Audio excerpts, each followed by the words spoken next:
में विभाजन पैदा कर दिया।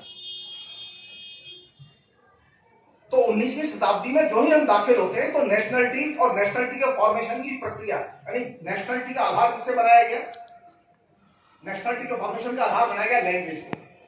जिस भाषा को सबसे अधिक बोलते हो उस भाषा को प्रमुख भाषा मान के काम किया गया। तो जाएगा कि आपने हिंदी को प्रमुखता दी। अब आप सोचिए, हिंदी को जब आप नेशनलिटी लैंग्वेज मानेंगे, कितने लोग बोलते थे 19वीं शताब्दी में हिंदी? उर्दू ज्यादा लोग बोलते थे, हिंदी ज्यादा लोग बोलते थे। सिर्फ खत्री व्यापारियों के घर में हिंदी बोली जाती थी। वह उनके बाजार की, उनके बही खाते की भाषा थी।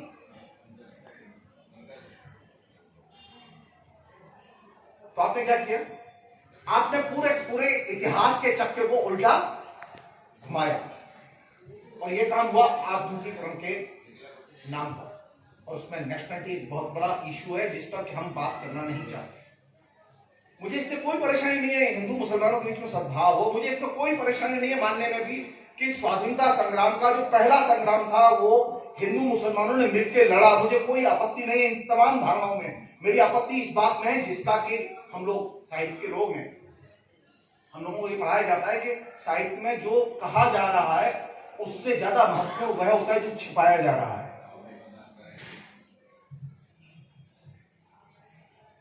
गालिब पर जब बात होगी तो गालिब पर बात करते समय मेरा मानना यह है कि गालिब ने जो इतनी आनंद से भरी हुई कविता लिखी है, उस आनंद से भरी हुई कविता के पीछे जो दर्द है और जो पूरा का पूरा मासेकर है, उस मासेकर को एक तरह से विखंडित करके या डिकंस्ट्रक्ट करके पढ़ने की जरूरत है। और ये काम अभी हुआ नहीं, बहुत विनम्रता से। सेकेंड इशू जो कि बहुत इंपॉर्टेंट इशू जो मुझे लगता है जिसको कि मैं शेयर करना चाहता हूं,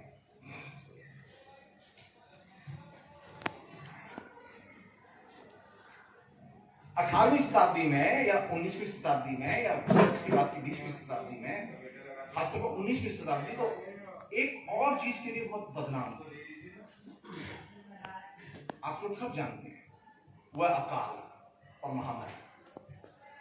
जितने अकाल और महामारी अंग्रेजों के आने के बाद हुए, उतने अकाल और महामारी की घटनाएं पहले कभी नहीं हुई।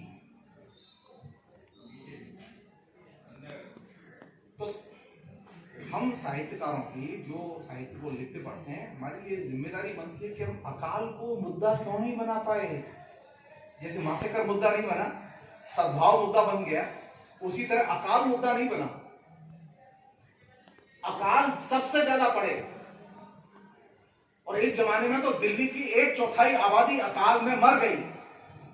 गालिब उस समय जिंदा थे।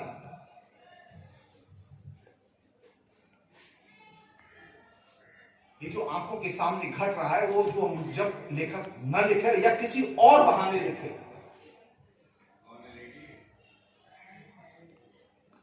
तो ये पहलू बहस के लिए खाली कि अकाल एक बहुत बड़ी घटना है और महामारी एक बहुत साधारण लोग नहीं मरे हैं।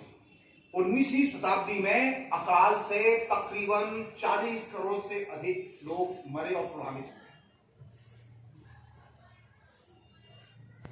40 लाख के करीब। और हमारे यहाँ एक संग्राम की चर्चा है 1857 के संग्राम की। आप 19वीं शताब्दी को उठाएं और 19वीं शताब्दी में तकरीबन 100 से अधिक विभिन्न इलाकों में बगावतें हुई हैं। कहीं 2 साल के लिए, कहीं 3 साल के लिए, कहीं 1 साल के लिए इलाके लिबरेट कर लिए गए और लोगों ने लड़ाइयां लड़ी हैं। तो सवाल यह है कि लिटरेचर में जब हम दाखिल होते हैं तो हम एक समग्र परिप्रेक्ष्य के साथ में हमें दाखिल होना चाहिए। अंत में, क्योंकि और लोग भी अपनी बात रखेंगे, एक अन्य चीज वो ये कि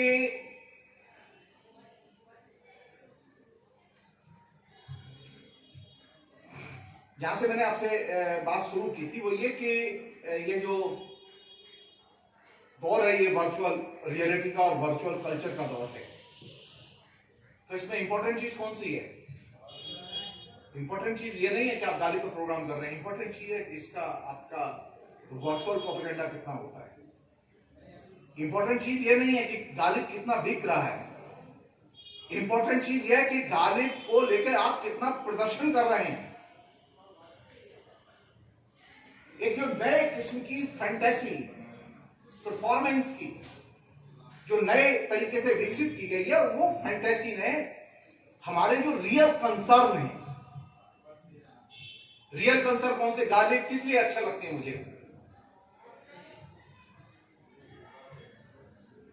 एक तो इसलिए अच्छे लगते हैं उनके अंदर व्यक्तिवाद है, इंडिविजुअलिज्म है, और वो मुझे बहुत पसंद है। मैंने परसों कम्युनिस्ट पार्टी के लिए काम किया है, वैसे मैंने मार्क्सवाद पढ़ा है, लेकिन मुझे इसके बावजूद व्यक्तिवाद बहुत पसंद है, क्योंकि वह बहुत सारी चीजों से लड़ने में आपको मदद करता है। गालिब के अंदर जो व्यक्तिवाद है, उस व्यक्तिवाद को कायदे से विश्लेषित करने की जरूरत है, क्योंकि वह व्यक्तिवाद एक ऐसे दौर में आया जबकि लोग व्यक्तिवाद के बारे में ज्यादा सोचते नहीं थे।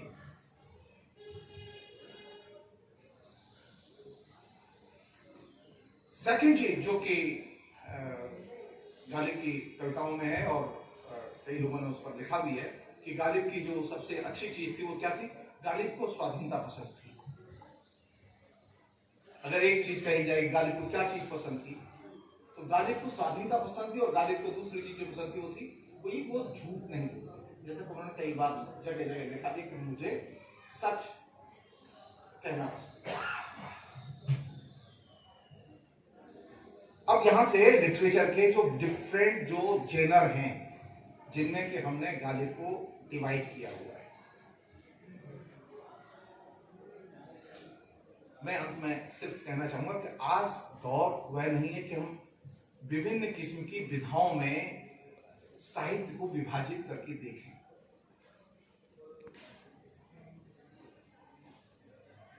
एक नया दौर है जिसमें कि साहित्य के जो पहले के वर्गीकरण जो चले आ रहे थे, कविता है, कहानी है, संस्मरण है, आत्मकथा है, ये साहित्य है, लिटरेचर जिसे हम लोग कहते हैं, ये तमाम किस्म के जो क्लासिफिकेशन चले आ रहे थे, अब वो क्लासिफिकेशंस की जगह अब इंफेसिस है राइटिंग पर। अब गालिब पढ़े जाएंगे कैसे, गालिब का सारा लेखन किस रूप में देखा जाएगा, वो राइटिंग के तौर पर देखा जाएगा, लेखन के तौर पर देखा जाएगा। ये मेजर शिफ्ट है वर्चुअल रियलिटी और कंप्यूटर टेक्नोलॉजी के आने के बाद। साहित्य की जो धारणा, साहित्य के जो विधाओं के वर्गीकरण हमें मिले थे, वो प्रिंट कल्चर के साथ मिले थे, और गालिब बड़े लेखक हैं जो कि प्रिंट रेवोल्यूशन के साथ हमारे सामने आते हैं। अकेला बड़ा लेखक है जिसकी सारी रचना उनके सामने पब्लिश होती है। एक दो चीजें जो उनके बाद आई, लेकिन अधिकतर रचनाएं उनके सामने प्रकाशित हुई। और ये जो प्रिंट कल्चर के संदर्भ में जो क्लासिफिकेशन तैयार हुए थे, आज कंप्यूटर के आने के बाद अब सारी दुनिया इस दिशा में सोच रही है कि अब ये साहित्य के जो ट्रेडिशनल वर्गीकरण हैं, इनसे हम लोग निकलें और हम लेखक की समस्त रचनाओं को राइटिंग के तौर पर देखें, लेखन के तौर पर देखें। और ये जो शिफ्ट है, अब गालिब ने अगर गद्य लिखा है, पत्र लिखे हैं, तो वो भी राइटिंग है, उन्होंने शेर लिखे हैं, वो भी राइटिंग है, गजल लिखी है, वो भी राइटिंग है। हमने क्या किया, उनके अलग अलग कैटेगराइजेशन किए हुए। तो नए दौर में अगर गालिब के पुनर्मूल्यांकन को सामने रखना होगा, तो गालिब को विभिन्न किस्म की विधाओं में वर्गीकृत करके पढ़ने की बजाय राइटिंग के संदर्भ में पढ़ने की जरूरत है। और अंत में ज़ियाद दरिदा के हवाले से मैं कहना चाहूंगा कि गालिब को समीक्षा की नहीं, गालिब को विश्लेषण की जरूरत है। समीक्षाएं बहुत हुई हैं, विश्लेषण अधिक से अधिक होना चाहिए। एक एक कविता पर, एक एक उनके एक एक शेर पर एक एक किताब लिखी जा सकती है विश्लेषण करके। तो हुआ यह है कि हमने गालिब की कविताओं के अर्थ तो बता दिए लोगों को, शेर के अर्थ तो बता दिए लोगों को। तो नया जो दौर है जहां से कि आप दाखिल होते हैं, वो है कि हमें ज्यादा से ज्यादा विश्लेषण की जरूरत है। जितना हम एनालिसिस का कॉन्सेप्ट आलोचना में डेवलप करेंगे, हमने क्या किया, अभी तक समीक्षा का कॉन्सेप्ट डेवलप किया था, लेकिन राइटिंग और राइटिंग के साथ में एनालिसिस, ये दो चीजें नए दौर में हमारी हैं, जो कि हमें गालिब का नया पाठ तैयार करने में मदद कर सकते हैं। फिलहाल बहुत